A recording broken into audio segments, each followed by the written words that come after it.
Alors nous sommes ici dans les carrières d'Oncin, qui sont appelées aussi carrières de Glé, du nom du hameau qui est proche et où habitait la majorité de nos tailleurs de pierre. Ces carrières ont été exploitées pendant 500 ans. À partir de la deuxième moitié du XVe siècle, elles se sont arrêtées définitivement après la Deuxième Guerre mondiale en 1947. Donc l'âge d'or de ces carrières, c'est le XVIIe et XVIIIe siècle. Ces carrières ont livré de la pierre à Lyon, principalement dans la presqu'île, autour du quartier de Saint-Nizier. On sait qu'en 1798, il y avait ici 15 perrayeurs. Les perrayeurs, ce sont des gens qui exploitaient une perrière. Et dans une perrière, on tire de la pierre, tout simplement. Un siècle après, en 1890, il ne restait plus que 3 carriers. Et en 1905, plus qu'un seul carrier. D'ailleurs, ici, nous sommes dans la carrière, la dernière carrière exploitée par Joseph de Saint-Jean, qui est, lui, décédé en 1912. Son fils reprendra le métier et décédera en 1960. C'est la dernière carrière ici qui a été exploitée à ciel ouvert. Par contre, au XVIIe siècle, XVIIIe siècle, des carriers ont tenté d'exploiter en galerie, parce que plus le frontail avançait, et plus il fallait enlever 10 à 12 mètres de mauvaises pierres. Et donc, c'était plus facile pour eux d'atteindre tout de suite le bon banc, ce qu'on appelle ici le banc royal. Il y a une masse plus compacte, plus dense. C'est dans cette qualité de pierre que nos carriers, nos tailleurs de pierre produisaient les blocs pour faire des encadrements de portes, des encadrements de fenêtres, des chaînes d'angle, des marches d'escalier, etc. Par contre, tous les bancs qui sont au-dessus sont des bancs qui sont peu épais, la pierre ne reçoit pas la taille, mais enfin cette pierre n'était pas perdue, elle servait à construire les murs, à faire des voûtes de cave et même à empirer les chemins. Le dernier carrier ici est décédé en 1960. Depuis 1947, le site a été abandonné, il a été vandalisé, il est retombé à l'état sauvage. Il y a eu un essai de théâtre de verdure qui a été fait dans les années 1970. On a créé en 2005 l'association des carrières de Glé, qui, en premier objectif, c'est la découverte du site quand même, redonner vie à cette carrière, et puis faire découvrir aux gens tous les travaux, faire découvrir les outils, les méthodes de travail, et puis redonner un dynamisme à cette carrière. Voilà. L'association essaie de faire découvrir ce site qui est quand même exceptionnel, ce site qui est empreint de la sueur de 500 ans, de sueur de gens qui ont vraiment taillé la pierre. Et quand on regarde les outils qu'ils avaient à l'époque et qu'on essaye de faire un petit peu les mêmes gestes, on s'aperçoit que c'était des gens vraiment costauds et courageux, parce que c'est quand même pas facile. Donc l'association s'emploie à faire revivre le site et à recréer les bâtiments qu'il y avait à l'époque, c'est-à-dire des loges qui servaient d'abri aux travailleurs, et puis tous les métiers annexes, c'est-à-dire la forge qui servait à forger les outils. On a pensé, dans ce site des carrières qui est quand même un petit peu exceptionnel, de créer un événement qui serait la fête de la pierre. Donc un rassemblement de sculpteurs et de professionnels de la pierre qui permettait de redonner de vie un petit peu cette carrière. Je suis venue ici pour voir mes amis sculpteurs et je suis déjà venue à la fête de la pierre en tant que sculpteur. Voir tout le travail que font ces sculpteurs, voir le site qui est merveilleux. Hein, et puis, beaucoup de gens ne connaissent pas d'ailleurs. Hein, c'est le fait de faire cette réunion-là qui permet de faire connaître ce site. En fait, on était déjà venu la semaine dernière et on avait vu qu'il y avait une fête de la pierre. Alors on s'est dit, avec les enfants, en famille, venir ici, c'est une belle activité.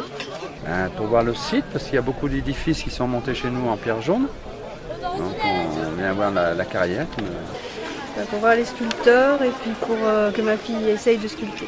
Parce que je connais bien les carrières, parce que je veux faire vivre, je veux que mon village vive, et je trouve que c'est bien qu'il y ait une fête, et que je veux revoir le coin, parce que j'ai bien connu, j'ai passé ma jeunesse dans le coin là. Parce que mon mari adore la pierre, et puis il aurait peut-être l'intention plus tard d'être sculpteur sur pierre. Alors on se renseigne justement avec les différentes personnes. Ah, alors là, ce que je ressens, c'est que quand je vois les murs là, d'extraction,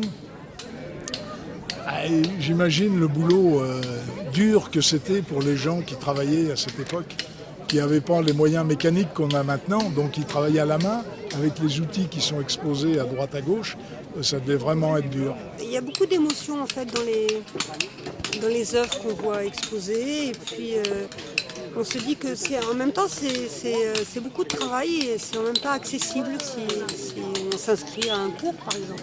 Puis de faire des produits qui durent. Hein, une fois que c'est fait, c'est inusable. C'est pas comme ce qu'on a maintenant où on jette au bout quand ça ne marche plus. Là, ça fonctionne. C'est très bien de voir qu'il y a le maintien du patrimoine et de l'histoire. Les gens sont disponibles pour répondre aux questions, donc je pense que ça permet d'apprendre plein de choses. Voir ce qu'ils arrivent à faire avec de la pierre, puis surtout toutes les variétés de pierre, quoi. Ça, c'est certain que ça fait envie d'y toucher, quoi. Ah, j'ai beaucoup d'envie.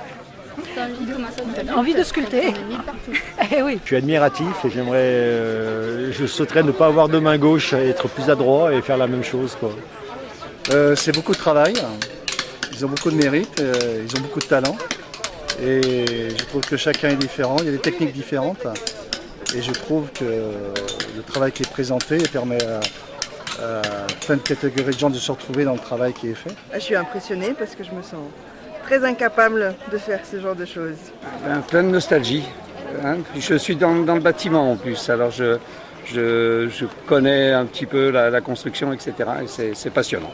Je voudrais féliciter l'ensemble des bénévoles de l'association qui permet de faire revivre les carrières de Gley et surtout de faire revivre ce patrimoine géologique qui était la richesse de tout ce secteur de Saint-Germain-Labrelle, de Nuel, de Chessy. Et je crois que c'est très important de pouvoir mettre en valeur ce patrimoine souvent inconnu et qui permet de nous retrouver dans le passé. Et félicitations aux tailleurs de pierre et à toutes celles et tous ceux qui permettent de faire revivre ces carrières. Nous, on arrive de Savigny. De Besnay. Je viens de Tassin-la-Demi-Lune, de Tarare. Je viens de Tarare, de Besnay. De Fleurieux-sur-Arval exactement. De Savigny. Je viens de Taïwan. La Francheville. De Saint-Pierre-la-Palue. Tarare. Châtillon. Lausanne. Lyon. De Saint-Germain-en-Laye. De la Lentille. De Fleurieux-sur-l'Arbrelle. Je viens de Saint-Paul-Argentière. Je viens de Besnay. J'arrive de Lyon. Sainte-Foy-l'Argentière. Je viens de Découba. De Lyon. De Lyon. Je viens d'Ancy. De Savigny. Alors je viens du Bois-Loin. Je viens de Fontaine-sur-Saône. De Saint-Germain-en-Laye. De Bully. Alors je viens de Tahiti. De Cublise. Saint-Laurent-de-Mousset. Je viens de Montromain, un petit village à côté.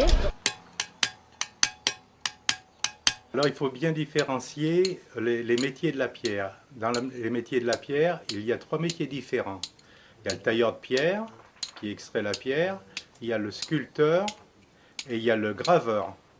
Ce sont 3 métiers bien distincts. Le tailleur de pierre, c'est celui qui sort les blocs de pierre. Ensuite, il les taille, il les met à la cote pour faire l'élément qui correspond. Par exemple, un linteau de porte, un montant, un pilier. Le graveur, lui, il fait des lettres, de la calligraphie sur des blocs de pierre. Il écrit, quoi. Hein. Et le sculpteur, c'est une chose bien différente. Lui, il crée, il fabrique en 3 dimensions. C'est plutôt un métier qui vient des beaux-arts. Pour mettre en valeur, il enlève de la pierre, il enlève de la matière pour faire son sujet.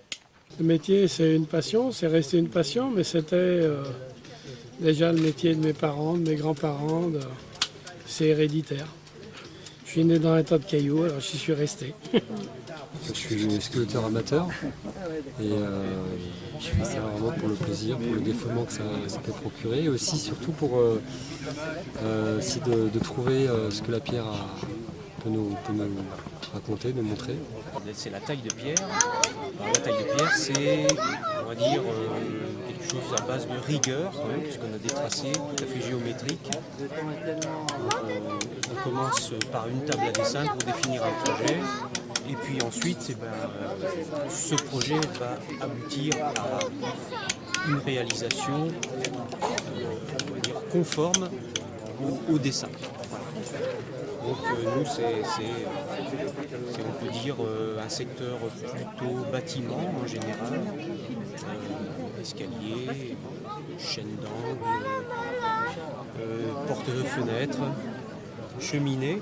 Et puis un petit peu plus de décoration comme des fontaines, du mobilier de jardin. Ouais, ma passion, c'est la gravure essentiellement, avec les lettres, vous voyez, la gravure. Et puis dans mes loisirs, un peu la sculpture. Alors se lancer dans la pierre, à mon avis, je pense que le meilleur biais pour se lancer dans un métier de la pierre, il faut apprendre un métier de taille de pierre. Et la voie royale, c'est de passer par les compagnons de Tour de France. Pour moi, c'est la voie royale. C'est-à-dire que c'est quelque chose qui est très dur, mais on s'installe dans un métier qui est physiquement un petit peu compliqué et qui est exigeant. Mais il faut savoir être exigeant envers soi-même déjà, parce que c'est pas un métier facile.